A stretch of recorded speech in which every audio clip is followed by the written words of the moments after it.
Hello and welcome back to the Mondovi line. We're going to do a little bit of a layout update.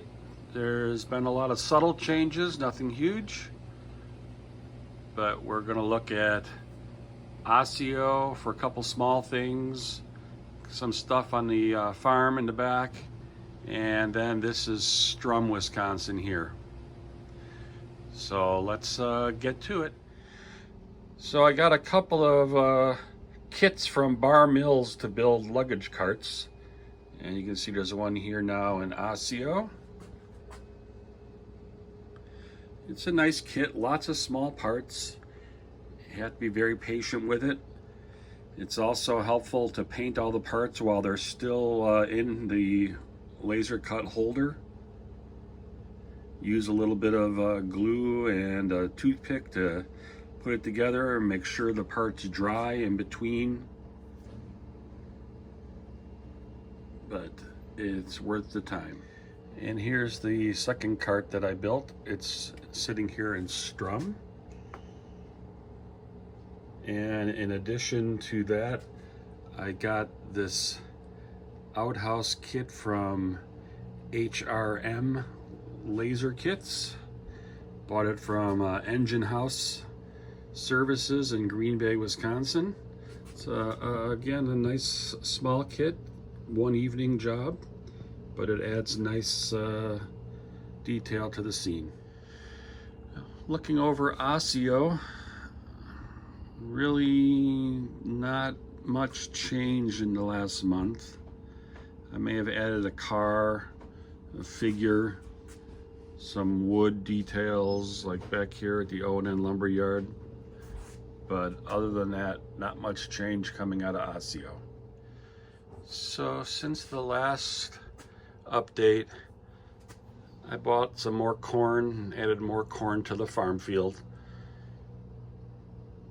There hasn't been a whole lot of other changes. I have to glue down the ramp here. I may extend the fence behind the tree line here, haven't decided. Maybe just leave it on the edges.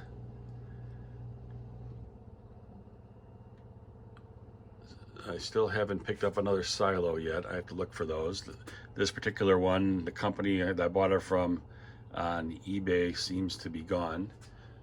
There's a child up there on top of that silo. Okay, wrapping around from the end here into Strum. We have the Strum feed mill. I glued down the base and added lots of details. We've got some mini Prince feed sacks I painted up.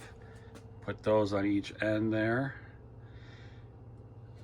Picked up a couple of ricks grain bins, assembled them, painted them, weathered them, added some signage to match the signage on the mill. I was going to put them both at the end here, but not enough room.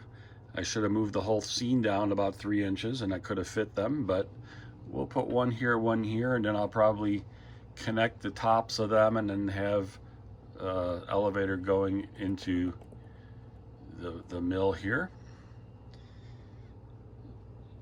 We also added some 55-gallon drums on the loading dock because we always do. And then grass tufts. I'm still working on getting grass tufts added in of different kinds. You can see some of them here in the fence. Those are tore off this sheet here that I found at Michael's. So I use an occasional piece of that here and there, tear it nice and thin. Sometimes I brush a little dark on it to get rid of the really intense green color.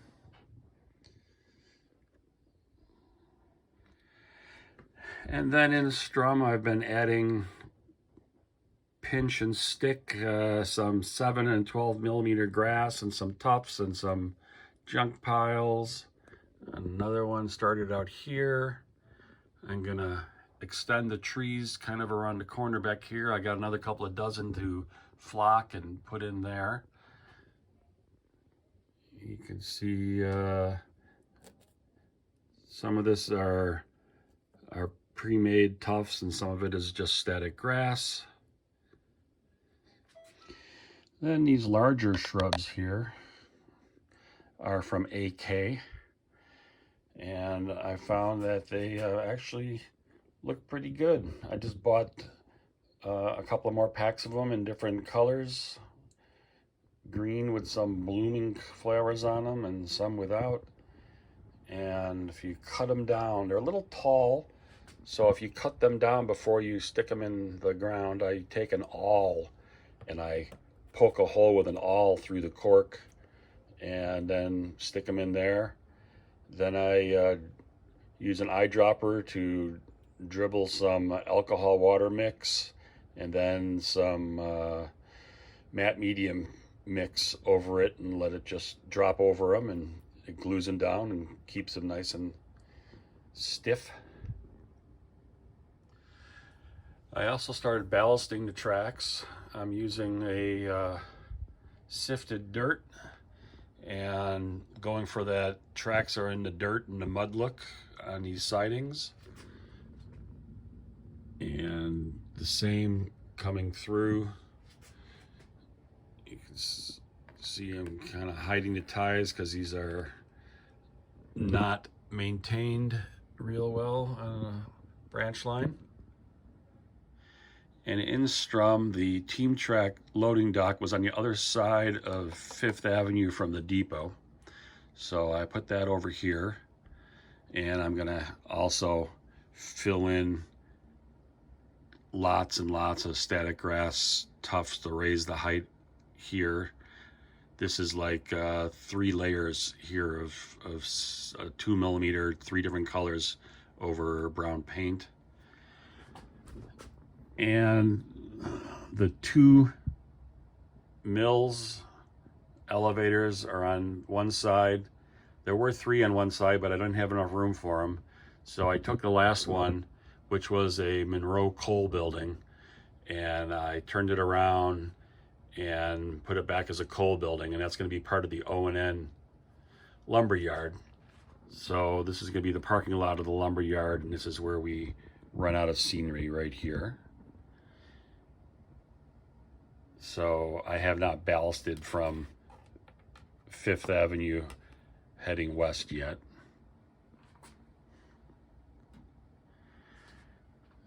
Added a couple of power poles, one down here, one down there.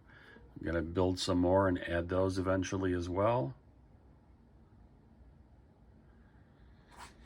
This is 5th Avenue. Like I said, this is made from balsa wood, glued down and sealed with varathane, and then some golden molding paste to build shoulders up. And in between the rails, I used evergreen plastic, styrene, against the rails, clipped them in place, and then put the crackle paste in between and over the top and let it dry and crack. And then it is brushed with air paint, Vallejo, in 3 or 4 different colors.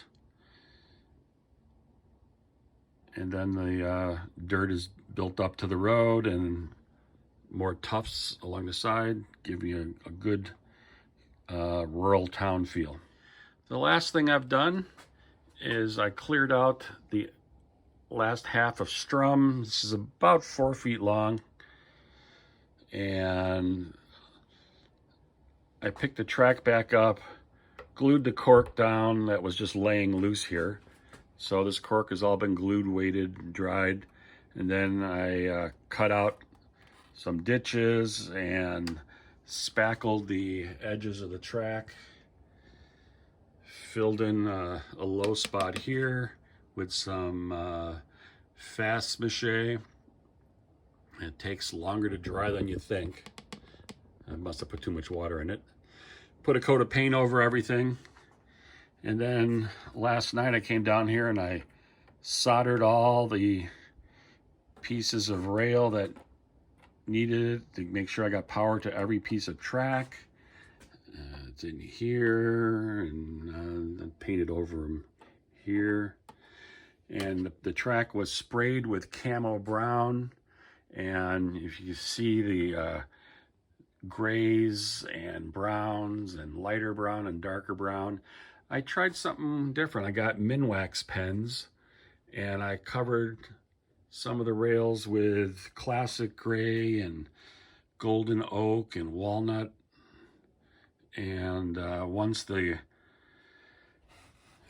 tracks are ballasted, that'll take the sheen off that. So down here at the end of this spur is going to be the stockyards. I custom built a stockyard using plans from a Campbell kit and then added to it and built a shed that goes in between there.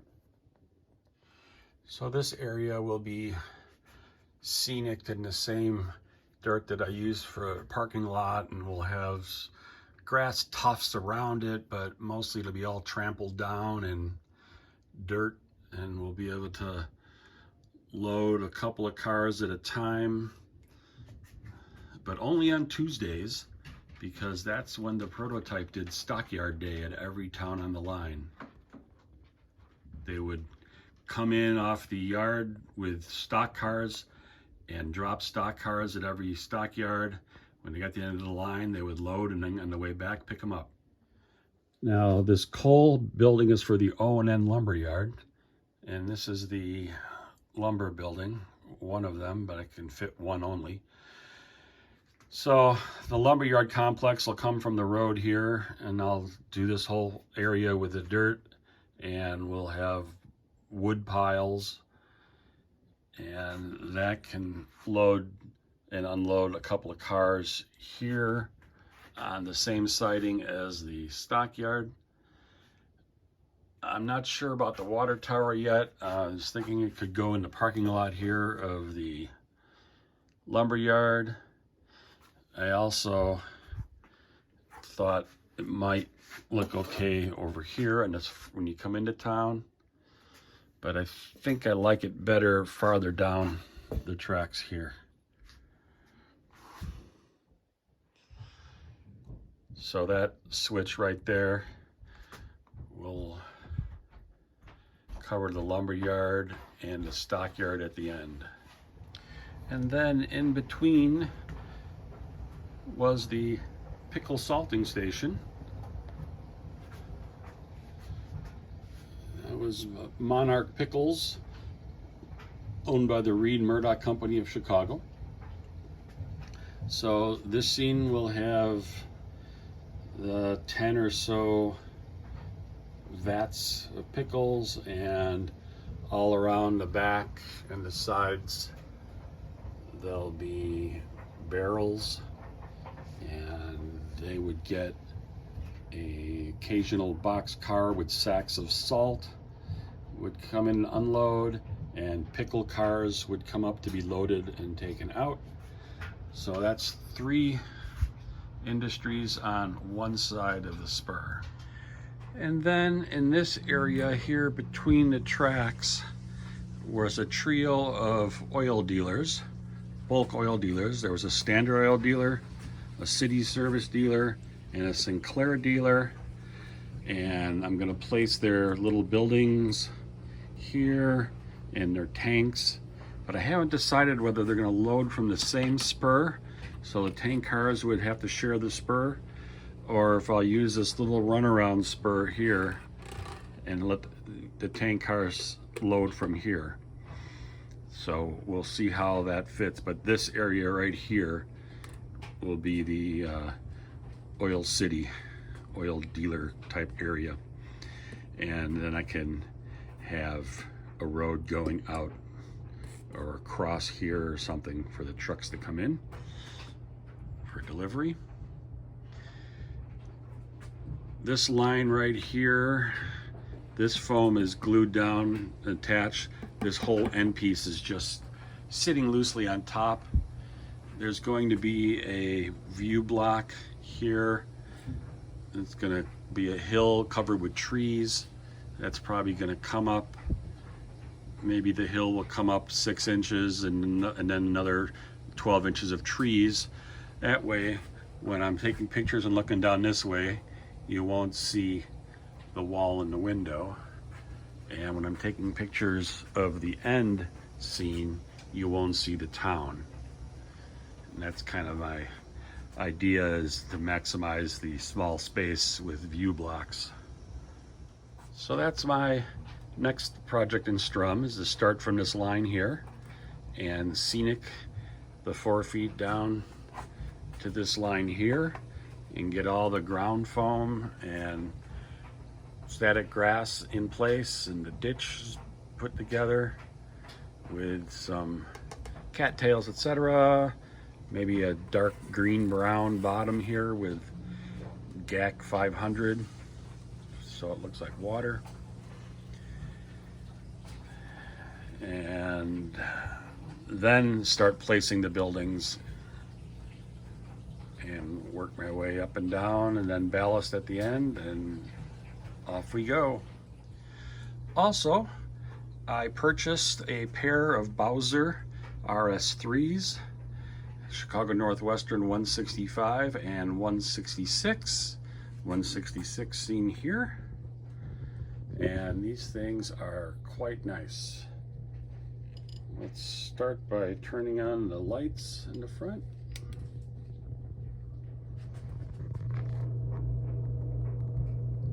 All right, there's the lights.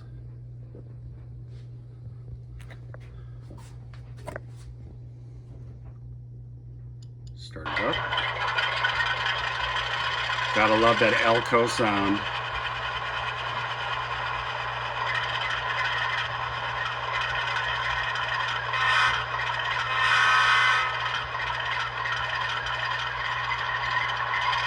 Let's take it from Osseo over to Strum.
Supposed to check the switches ahead of time, I suppose.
Okay, that's all for this update.